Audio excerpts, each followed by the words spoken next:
Olá, boa noite! Boa noite, Boa Jana. noite! Estamos aí de volta! Terçou, o nosso clima é terçou. Isso Terçou, aí! é pra rezar o terço? Também. Pode ser, né? Mas para bater papo, Mas três é, jornalistas. aqui a gente conversa, né? É. E hoje, mais uma vez, com uma alegria imensa, né? Gente, quem não assistiu o podcast da semana passada, Tá perdendo. Por favor, tem que conhecer, né? Sim. Essa aqui, gente, é a única bispa da Igreja A Católica. bispa de Francisco, A tá? bispa de bispa Francisco. Não é nomeada de qualquer pelo papa.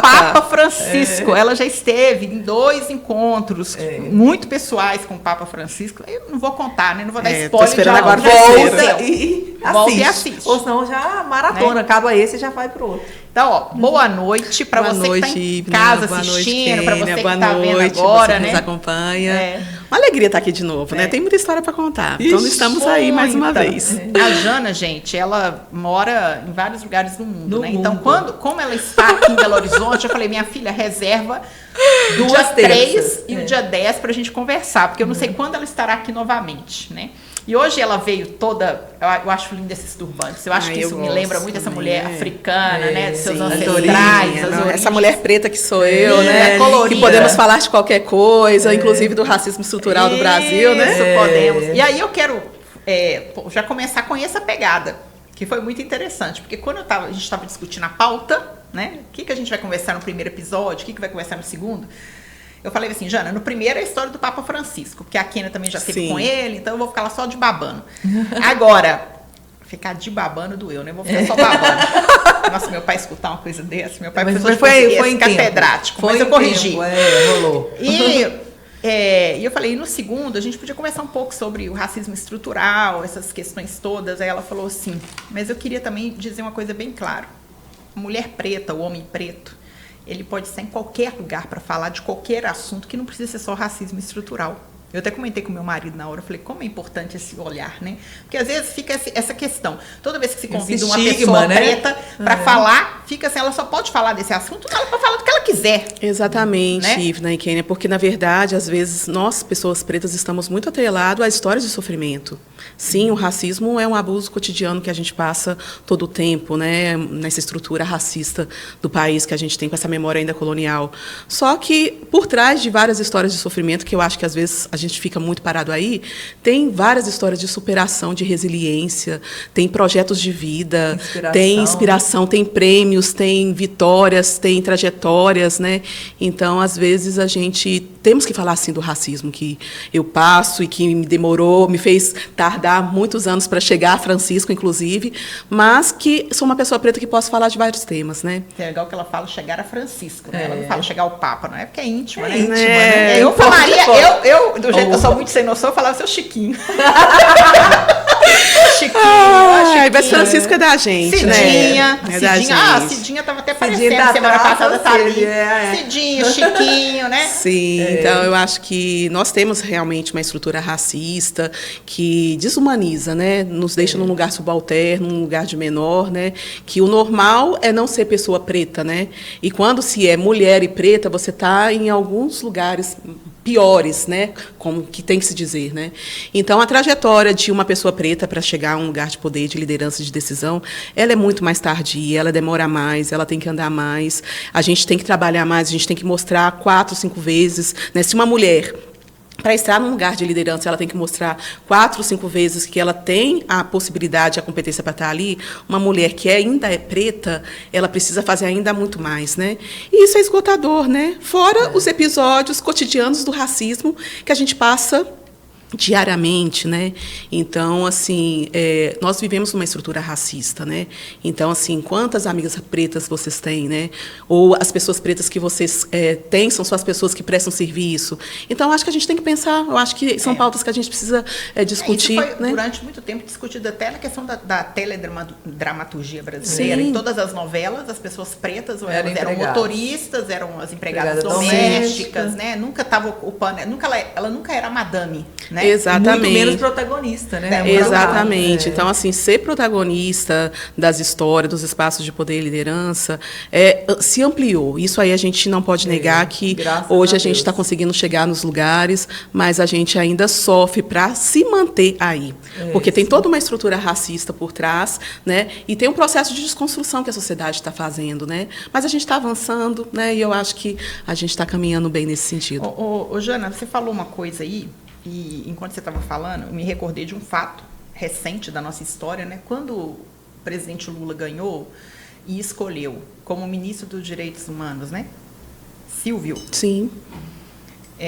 Foi aquela linda comemoração, né? Um homem preto que chegou, que luta pela questão dos direitos humanos e tudo. E aí veio todo aquele escândalo envolvendo a Aniele, outra ministra, outra mulher preta. Sim. Como é que você se sentiu? Porque assim, eu via na internet, na rede social, assim, um sentimento de choro e de tristeza mesmo. Porque assim, aquela pessoa que nos representa. Sim. E de repente envolvida num escândalo de abuso, né? E que não foi, no primeiro momento, assim, vamos analisar com parcimônia, porque pode ser notícia falsa, mas depois foi confirmado também pela própria ministra Aniele. Como é que você se sentiu quando você acompanhou isso, assim? Primeiro que assim, desde o início eu coloquei que a mulher, né, a gente tem que ficar em defesa da mulher.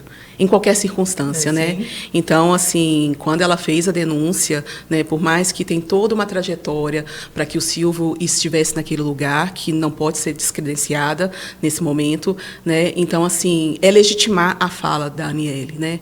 Então, assim, eu acho que todas as pessoas pretas que ocupam algum espaço de liderança, que estão também se formando, para a gente foi desalador, porque, assim, chegar nesse espaço, né, nesse momento da história... Ainda mais nessa cadeira, né? Nessa cadeira, para nós foi... como vamos fazer agora? A gente custa chegar e quando chega acontece isso. Poderia ter passado com qualquer outro ministro, né? Mas foi um ministro que era um ministro preto, que trabalha com a pauta de direitos humanos, ou seja, era onde não podia acontecer, né? Então, assim, para nós foi muito difícil, eu acho que para todas as pessoas que trabalham com essa pauta dos direitos humanos, né? Mas sempre valorizando a coragem da Aniele, porque eu acho que, bom, eu trabalho num espaço que é 100% eclesial, machista, clerical, misógino também, patriarcal, sim, né? E você transitar nesses espaços, você precisa ter muito tato, não só para transitar, mas para permanecer, né?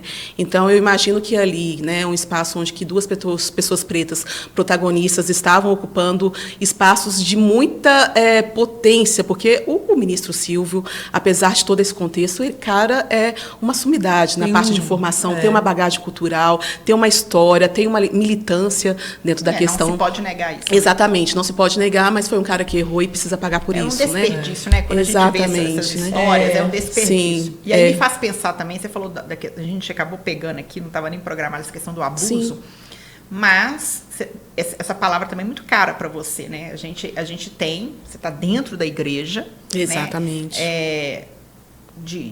Do cardeal, desculpa, meu Deus, do Bento XVI para cá.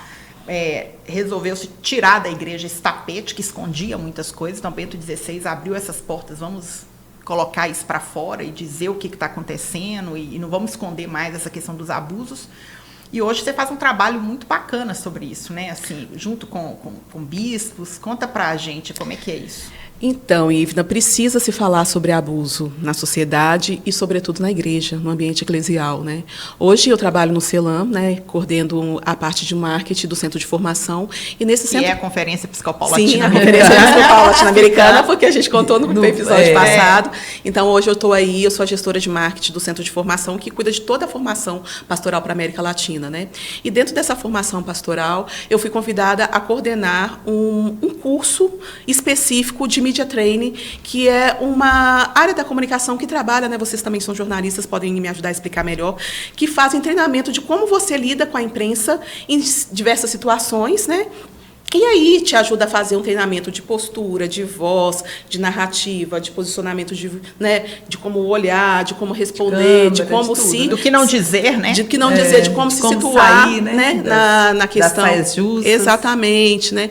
Então, assim, nós temos esse curso de Media Training que eu estou coordenando na América Latina, né? Então, tem uma mulher preta coordenando um curso na América Latina para bispos, né? Então, é uma formação para o clero, não é uma formação somente para leigos, né? Então, é uma formação destinada para bispos da América América Latina, também para padres que trabalham nas comissões de proteção de pessoas vulneráveis, né, porque aí se junta todo mundo, né, menores, crianças, né, mulheres. E pessoas vulneráveis, né, na situação mulheres e outros também, né, porque também tem homens nas condições de abuso. E aí o Papa Francisco, ele trabalha com a temática da tolerância zero, e eu estou tendo que estudar sobre essa questão, né, que o Papa Francisco traz essa perspectiva de que dentro da igreja, na temática de abusos sexuais, a tolerância é zero. Muito né? bom. Então, assim, e aí qual que é a minha função nesse curso? É trabalhar, primeiramente, a troca de mentalidades de muitos padres, bispos, assessores de comunicação, que, primeiro, a centralidade é na vítima, não é a instituição. Né? Então, é trazer a vítima para o centro do debate, trabalhar a questão da transparência e tolerância zero. Então, eu trabalho tanto essa questão de como os bispos vão começar a mudar sua narrativa, porque, às vezes, tem essa coisa do encobrimento, do segredo, da transferência de locais. A gente está falando de pautas que são muito delicadas, mas que são pautas reais. Quem não conhece ou ouviu dizer de uma história de alguém que teve um caso, ou uma história com um padre que foi transferido, ou alguém que mudou de lugar, exatamente. diocese, Isso né? não é tolerado mais paróquia. para o Papa Francisco, né? Sim, porque você não está resolvendo o problema, você exatamente. está mudando o problema de exatamente. lugar, né? E tá atacando para debaixo a sujeira, exatamente. para debaixo do tapete. E com a né? possibilidade de gerar novas vítimas, que eu acho que é mais sério. né? E aí eu estudo, né? Eu estou estudando, a gente já fez essa formação para 60 bispos, padres, comunicadores, assessores de imprensa de 18 países, já fizemos aqui no Brasil, Como é que você percebe a abertura deles para isso? Não é um tema fácil de se abrir, de se falar, né? Então, inclusive, a aderência dos bispos ao nosso curso, ela é baixa, né? Então, geralmente, o que a gente tem de maioria da participação são padres que trabalham com assessoria de comunicação, né? Nas conferências episcopais, como a CNBB, né? E os organismos de congregação, né? Porque a igreja, ela tem uma diversidade de coisas aí dentro, né? E também os assessores de comunicação.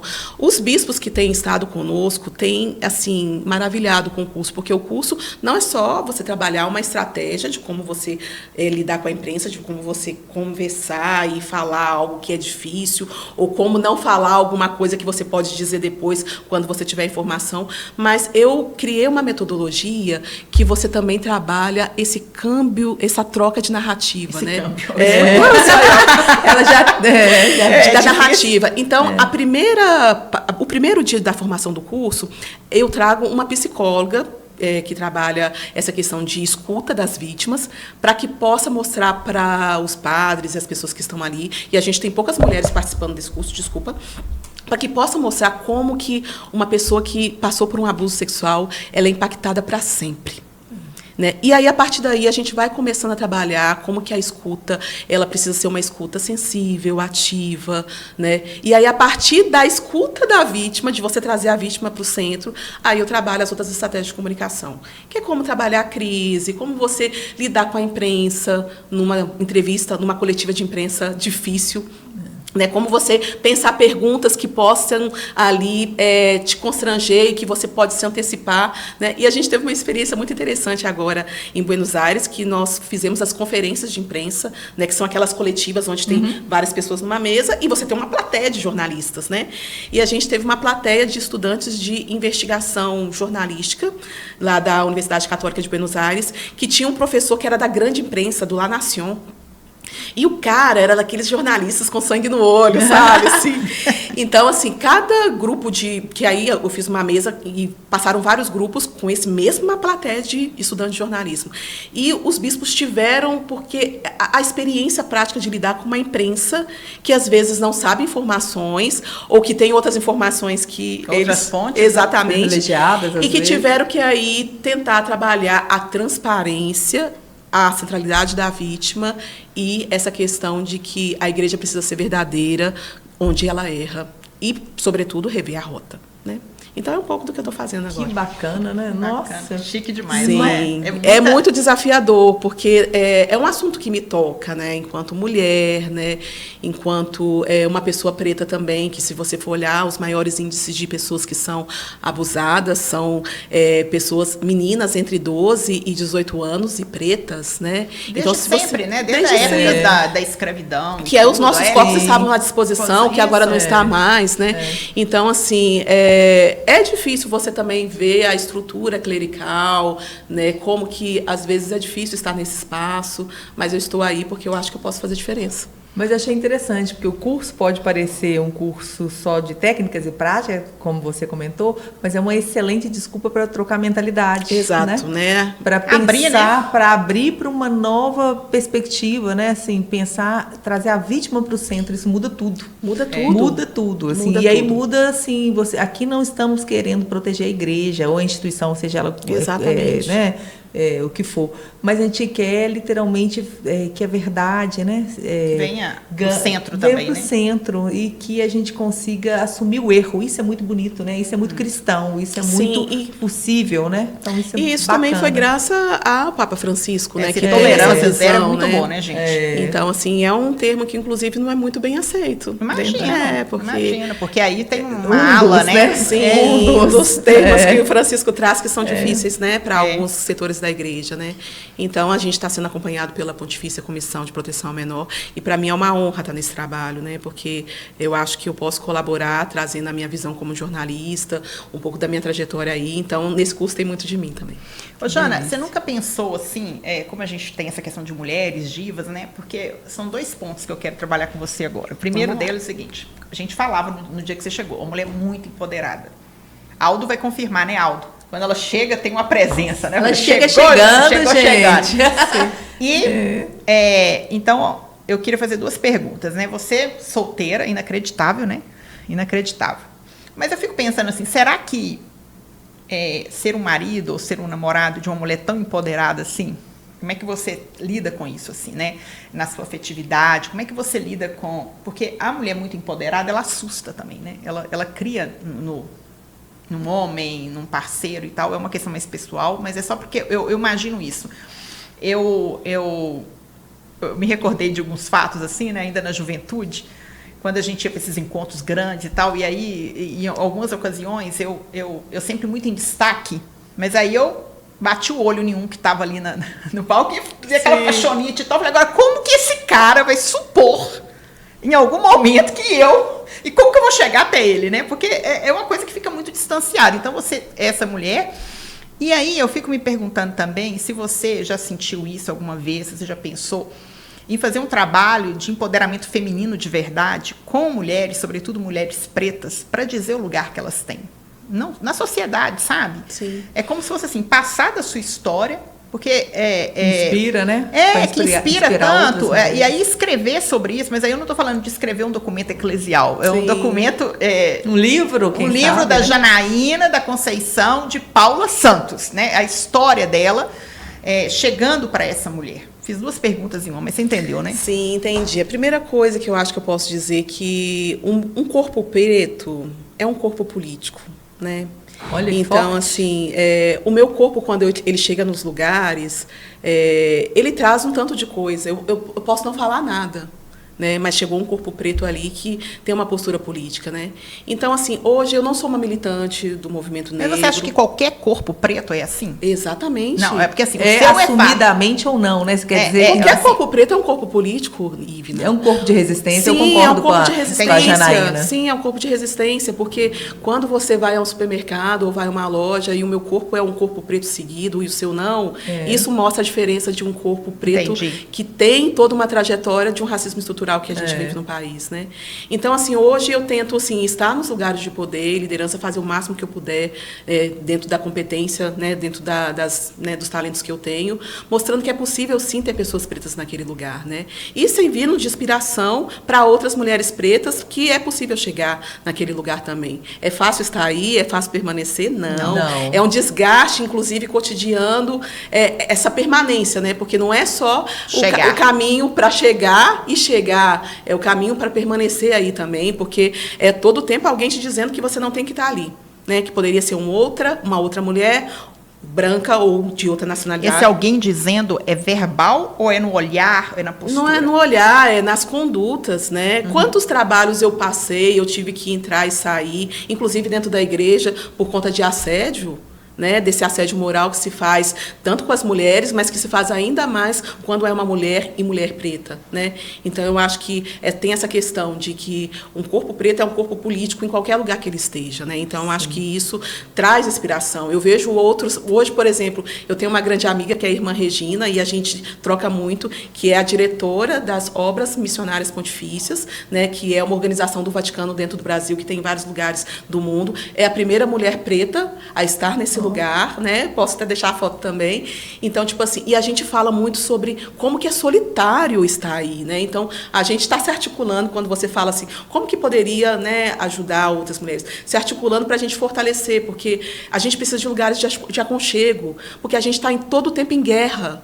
Todo o tempo guerreando, né? Eu não quero ser valente o tempo todo. Lugar de reconhecimento, exatamente. Né? Eu quero ter as minhas fragilidades, eu quero um dia fazer uma coisa que não ficou 100%, mas eu não posso, Ivna. Eu não posso, Keine, fazer uma coisa que não fique 100%. Então, o tempo todo eu tenho que estar no meu melhor, eu tenho que estar sempre na alta produtividade. Performando no melhor nível, no melhor nível, né? Então, assim, isso é um desgaste para as pessoas pretas, né? Que ocupam os lugares de poder. E aí vem a questão do campo afetivo, né? Porque, na verdade, se você for olhar, e isso às vezes eu falo com algumas amigas e elas não acreditam, mas tem estudos acadêmicos que falam da solidão da mulher negra, né?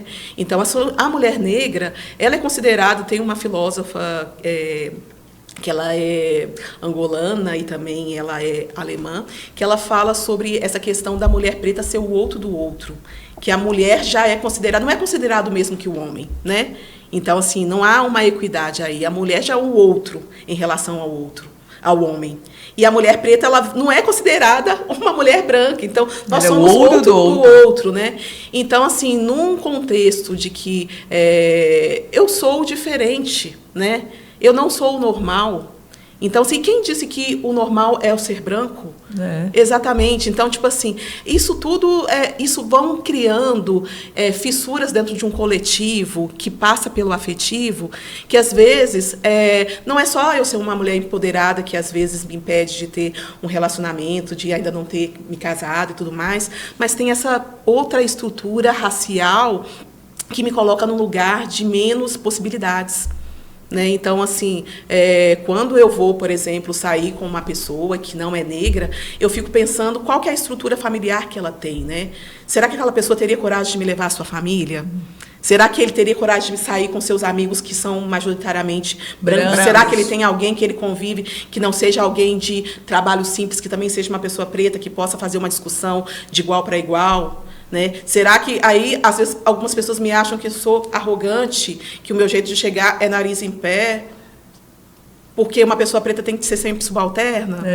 Então, eu acho que, num contexto da afetividade, se discute hoje muito, dentro das relações de gênero e raça, essa solidão da mulher negra, né? Que a mulher negra hoje está muito mais diverso. Eu namoro com homens brancos, negros, de outras nacionalidades e tudo mais, mas é muito mais difícil para o homem brasileiro assumir uma namorada negra diante de todo o contexto racial, mesmo porque ele vai começar a viver um outro mundo, que é o meu mundo do racismo cotidiano, né? E aí ter que brigar em shopping, ter que brigar para ser bem atendido e tudo mais, que são contextos que vocês não vivem. Né? Por exemplo, você tem aí o João está com quantos anos? 10 anos, né? Eu estou com o meu sobrinho lá, o Antônio, que vai fazer 9 anos, e eu tenho que falar para o Antônio, se um policial te parar na rua, não corra.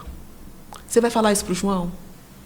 Não. É diferente. Não corra, porque você pode morrer. Então, assim, tem um cenário que as pessoas pretas vivem, que não fazem parte da sua realidade. Exato. Então, às vezes, uma pessoa branca, num processo de conhecimento, quando ela vai entendendo como funciona o meu mundo, às vezes ela não está disposta também a estar nesse mundo. Então, isso faz com que as possibilidades para as pessoas pretas, para as mulheres negras, sejam menores. Você está falando essa questão da criança? Quer falar? Pode falar. Não, eu ia só citar, no início desse ano eu li um livro um dos melhores, talvez, que eu li esse ano, que é Em Busca de Mim, da Viola Davis. Sim. E ela relata, né, assim, essa questão da performance, da ideia desse lugar, né, dessa mulher preta e dessa conquista, né, como que é doído, sofrido, é uma trajetória maravilhosa. Para chegar onde chegou, né? Para chegar onde chegou. E a gente sabe que se eu já era fã dela enquanto atriz, hoje, enquanto mulher, fiquei mais ainda ela com os é uma relatos. atriz, assim, que poderia ter em qualquer um desses grandes papéis de Hollywood. Custou, né? A chegar lá. Exatamente. E a gente falamos agora há pouco sobre os abusos sexuais. O abuso racial é uma violência que nos traumatiza. E, às vezes, são tantos traumas cotidianos que a gente passa que, além de lidar, porque assim, às vezes a gente vai no psicólogo, tem que lidar com as questões das relações e tudo mais, eu ainda tenho que lidar com o racismo, que cotidiano me atravessa nas questões de trabalho, nas questões de relacionamento, nas questões de amizade não, porque eu não tenho um amigo racista, né? Eu acho que, né, a gente tem que ser radical, escolha, né? Exatamente. Concordo. E a gente também, às vezes, está com os nossos amigos ajudando a desconstruí-los também nessa questão do racismo. Ensinando, né? Porque esse tal do lugar de fala é exatamente isso, né? Outro dia desse, o João, meu filho, virou pro pequenininho de 4 e falou assim, você não tem lugar de fala para isso. Eu morri de rir. Eu falei, o que é isso, João? Não sei. Legal que eles escutam, né? Lugar de fala é uma autoridade para falar, né? Que parte de uma vivência. E você me falando isso sobre o exemplo do meu filho, de falar se um policial correr e tal, eu lembrei de uma palestra que a Thaís Araújo faz no TED Talks, que é muito boa, em que ela fala assim, você quer entender exatamente o que é a questão do racismo? Se o seu filho estiver andando de um boné e bermuda numa calçada com outro amigo, ninguém vai subir o vidro do carro. Mas se o meu filho estiver na calçada de boné, com um calção, e vier um carro, e eles olharem, associem direto com o marginal, vai subir o vidro do carro. E aí isso sabe quando toca assim? Que é exatamente isso, né, Janaína? É exatamente o que você está falando, né? E isso é muito... E eu fico pensando assim, gente, quando a gente vê esses casos com o Vini Júnior no futebol, até hoje, né? Você pensar quando isso vem à tona, eu fico pensando, como é que a gente não consegue evoluir isso, gente, como humanidade? Jana, você conhece um documentário que chama Olhos Azuis? Não conheço. Não, é um documentário também velho. Não, é um documentário bem velho, eu usava muito em sala de aula, inclusive em alguns contextos ligados à cultura, em que a pessoa ela desconstrói o contexto do racismo nos Estados Unidos e ela faz um workshop com pretos e brancos, né? E as pessoas brancas ocupam o lugar das pessoas pretas. Ou seja, quando elas chegam na sala, elas ficam em pé. Elas, quando vão dar o resultado das questões, ela faz tipo um teste, as pessoas pretas têm as respostas e as brancas não. E essas pessoas chegam a chorar. É maravilhoso esse documentário. De papéis, né? Ela inverte esse papel e ela faz isso em empresas. É um workshop nos Estados Unidos, empresa. E aí tem um momento que ela está passando por é um documentário, né? Olhos Azuis, que chama. E aí ela utiliza a lógica da pigmentação, da melanina e dos olhos. O que faz a gente ter olhos claros, olhos escuros, e ela inverte. É sensacional, é bem antigo, mas vale muito a pena ver. E aí ela tem um momento que ela está passeando por uma avenida, e aquela avenida, assim, em época de primavera, assim, super florida, aquela coisa muito bonita, assim, as árvores muito bonitas. E ela fala, eu não entendo como as pessoas podem amar, né, a beleza na natureza, das árvores, e terem aversão à cor da pele. Então, assim, pensa num documentário forte, sensível, é maravilhoso, vale a pena ver. Chama Olhos Azuis, porque ela inverte. As pessoas com olhos claros passam aí ela fala, você está chorando? Isso você está passando uma horinha só. Mas eles passam a vida inteira. Exatamente. É forte. Pensa uma coisa assim que eu sempre passava na minha sala de aula, quando a gente falava de cultura, né, em alguns momentos específicos, e o povo ficava meio que, né, repensando, né, esse lugar mesmo de construção. Ele é muito bonito. Porque o racismo dói. O racismo é violento. O racismo faz a gente chorar, a gente se sentir menos, né? Então, assim, nós temos uma estrutura racial no Brasil que ela é muito ainda. Precisamos muito avançar em todos os setores, né? Na sua história, na sua trajetória, quando você olha desde a sua infância, sonho de juventude, vou fazer a faculdade de jornalismo, né? Eu quero chegar nesse lugar. Você falou que o jornalismo para você foi uma questão profética, né? De uma missão. Tem algum fato, assim, em específico, Janaína, que você sofreu muito? O verdadeiro sofrer na pele? Que a gente tem esse termo, sofrer na pele, que, na verdade, sofrer na pele. É tão cotidiano. Mas, assim, algum fato que Porque o cotidiano, talvez, não é que você já acostumou com ele, mas você já está um pouco mais blindada. Não sei se eu me faço entender.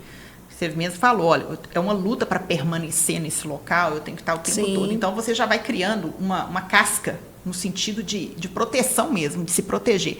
Mas aquele que chega muito escancarado, que não é velado, sabe? Que humilha mesmo não sei se eu estou conseguindo me fazer entender. Sim, eu já te passei uma situação de racismo dentro do trabalho. Igual a gente vê situações, igual a gente já vê, às vezes, na televisão, aquela coisa de some alguma coisa, coisas mais fortes, né? Sumiu alguma coisa, a pessoa vira e fala assim, se tem o preto e o branco na loja, o primeiro suspeito é o preto, vai fazer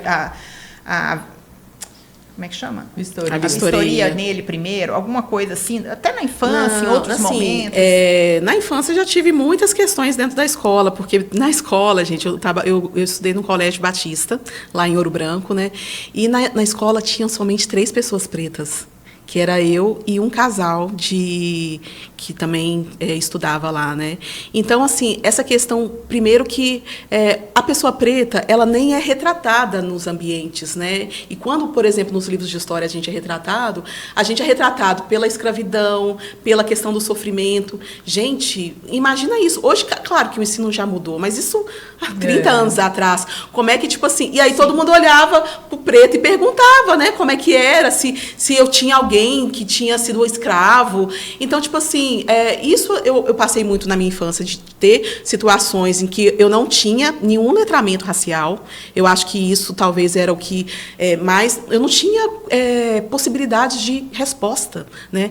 Então, eu acho que na minha infância, na minha adolescência, eu acho que na minha adolescência foi uma adolescência 0 de namoro, porque eu era a única menina preta do grupo. E eu era a impossibilidade de namorar, né? Então, por mais que eu não tenha tido uma coisa de alguém me dizer que não era eu, que era eu, talvez, numa condição, várias outras situações não faladas me diziam que eu não deveria estar ali, sabe? E isso, né, a gente vai se construindo, a gente vai se tratando, a gente vai tentando se curar, né? E aí eu acho que hoje, a partir de um letramento que eu estou o tempo todo estudando sobre as questões raciais, né, sobretudo de gênero e raça, eu acho que me fazem estar num lugar onde essa possibilidade... Só de olhar para mim, você já pensa se você vai ter um ato de racismo ou não, sabe? Então, acho que hoje eu já cheguei num patamar de ter uma forma de abordagem, de discussão e de fala, que uma pessoa, quando pensa em ter um episódio de racismo comigo direto, ela vai pensar que ali vai dar problema. Aqui não. Vem não, que aqui... Vem não, pica-pau. Mas, de forma tácita, né, assim, né, velada, eu já precisei de sair de vários trabalhos, inclusive recentemente, por conta desse assédio que passa pela cor de pele, né? Esse é um lugar que não é para você, Janaína. Mas pode ser dito não dessa forma, mas de diversas formas, né? Não necessariamente. Exatamente. Nem tudo é dito pela palavra, né? Do contexto estrutural. É muito desafiador. Gente, vocês acreditam que o nosso tempo está acabando? O jornalista fala demais. Bate-papo, mulher. Não, a gente aqui daria demais. Conversas e conversas, né? Nossa Senhora. E quanta coisa que a gente aprendeu aqui hoje, quanta coisa que quem está ouvindo a gente também, né? Tá aprendendo. Então, assim, pense nas suas relações, quantas pessoas pretas você conhece, né? Como é que você fala sobre essas pessoas, se você está sempre falando sobre ela do lugar de dor, da dificuldade, ou se você está ressaltando a potência que essa pessoa é, né? Ô, Jana, uma dúvida que me ocorre aqui, porque sempre dá esse problema da terminologia, né? Eu pergunto com do preto e do negro? É preto ou negro? Porque, assim, uma vez eu falei preta, a pessoa me corrigiu, não é preta, é negra. Pessoas pretas já falaram para mim que o correto é preto. Existe correto, erro e errado? Olha, eu vou me referir. A Janaína é uma mulher preta ou uma mulher negra? Eu sou uma mulher preta. Eu sou uma mulher preta porque eu tenho a pele retinta, da cor preta. Né? Então, assim, só que tem toda uma trajetória do movimento negro que engloba todos os colorismos, né? Então, nós temos vários tons de pele, né? Desde das pessoas que são miscigenadas, desde o tom mais... Porque também a questão de se identificar preto ou negro é mais identidade do que... Né? Porque o Neymar não se considera preto. Enfim, não se considera? Enfim, né? Mas é uma pessoa que ele é pardo. Então, dentro da categoria do IBGE, digamos assim, ele estaria dentro dos negros, né? Porque o negro seria como se fosse todas as categorias que tem todos os colorismos e aquelas pessoas que se identificam, né? E o preto é o retinto. É a cor mesmo. Então, eu sou uma mulher preta retinta. Né? Retinta. Que termo interessante. Mais de uma camada, a preta escura. Aprender, né, gente? Muito interessante, eu não sabia disso. Pra mim, então, hoje foi um assim, aprendizado. as pessoas pretas como eu são chamadas de pessoas pretas retintas. E sem nenhum problema. Que aí tem as várias outras tonalidades. E lindas, que eu vou te falar uma coisa, você é muito bonita, Jana. Obrigada. Jana, você é muito bonita. Muito bonita mulherão, mesmo. né? Nossa, olha os traços, o olhar, essa boca. Não precisa fazer nenhum Mas tem procedimento. essa questão também do fenótipo, né? Porque eu tenho um fenótipo fino, né? E é uma outra discussão também dentro da temática negra, isso, né? Então, tipo assim, por exemplo, a Thais Araújo é também uma pessoa preta de fenótipos finos, né? Eu não tenho o fenótipo do nariz largo, que é considerado não bonito, né? Então tem essa questão, né? O que é o bonito? Tanta coisa, né? Então, isso dá um outro podcast, né? O que é o bonito dentro do fenótipo preto, né? Não, mas eu quando eu falo da beleza, eu tô falando de um conjunto. Exato. Né? E até assim, de postura, de saber tom usar o de cabelo, voz, essa unha. Trabalhando muito Inclusive, tempo, eu tava vendo gente. agora, olha só, eu tava vendo aqui que a tendência agora, ela tá na tendência. Não é igual que essa unha vermelha, não, nem é tanto, não, porque o vermelho é clássico, mas essa coisa de unha decorada, que é tanto de fufu, gente, tá caindo da moda, e a unha, cabelo. quanto mais básica, é a moda. E aí tem a questão do cabelo, né? Então, tipo assim, a unha é o cabelão, e eu posso usar o cabelo que eu quiser. Eu posso usar o black, eu posso usar a trança, eu posso usar o mega, eu posso ser o que eu quiser, como qualquer mulher branca também pode. Então, há forma de resistência que não é só pelo cabelo. O corpo preto é um corpo político. É isso aí. Muito bom. Muito bom. E aí, gente, olha, você vê, hoje a gente escolheu até umas peças Vocês coloridas. Tá todo mundo afro aqui. A gente escolheu umas peças bem assim, Tá pra combinar com o linda. turbante da Janaína, entendeu? Eu sempre gosto de colocar E olha que algo lindo, gente, como é que dá uma vida. É. Também da Diva Story, gente. Se vocês não comprarem do presente Estamos aí de batendo Natal. O Natal Ainda tá batendo na bateu. porta. Não a porta tá batendo Natal.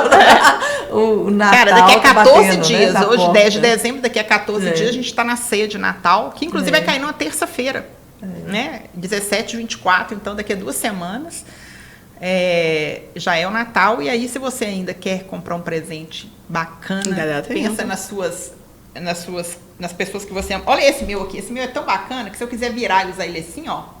Olha que chique, vira outro colar. Só virar, entendeu? Bem divônico esse aqui, porque é laranja e preto, né? Exatamente. Você também Dá vira pra aqui, trocar, ó. Vira lá, só virar, mas virar aqui atrás também, tá? Virar. Só que o meu teria que virar com uma blusa colorida, né? gente? Pra dar o contraste. Blusa de outra cor. Agora sim fica lindo, olha como podia pôr um branco vermelho. É isso aí. Também. É isso aí. Bom, muito obrigada. Minha ancestralidade reverencia e agradece a ancestralidade de vocês. Ai, gente, obrigada, é lindo, que né? lindeza, É chique demais. Quase fazendo meditação agora. A ancestralidade nasceu. E aí, querida, muito, muito obrigada. Um Feliz Natal para você. Para vocês também. Um ano pra de 2025, nós, assim, de muitas... É até difícil falar conquista, porque você já tem tantas, né? Mas cada vez mais, quem sabe o terceiro encontro com o Francisco. Mas aí humilhante também. Já vai pedir música no Fantástico? Aí tem na hora. Aí pede música aqui, Fantástico o quê? Fantástico. Nossa, o que é fantástico perto do Diva Pod? Que Diva Pod seja cada vez mais pleno que e bom, potente, amém. que seja esse lugar de espaço para que a gente tenha lugar de fala, que a gente possa falar sobre nós mesmas. Isso aí, querida. Então, pessoal, esses 2 episódios com a Jana foi de uma riqueza que eu vou te falar, viu? E um brinde até na próxima terça, até a porque próxima. Diva Pode, sem sem derramar agora. sem quebrar, de preferência.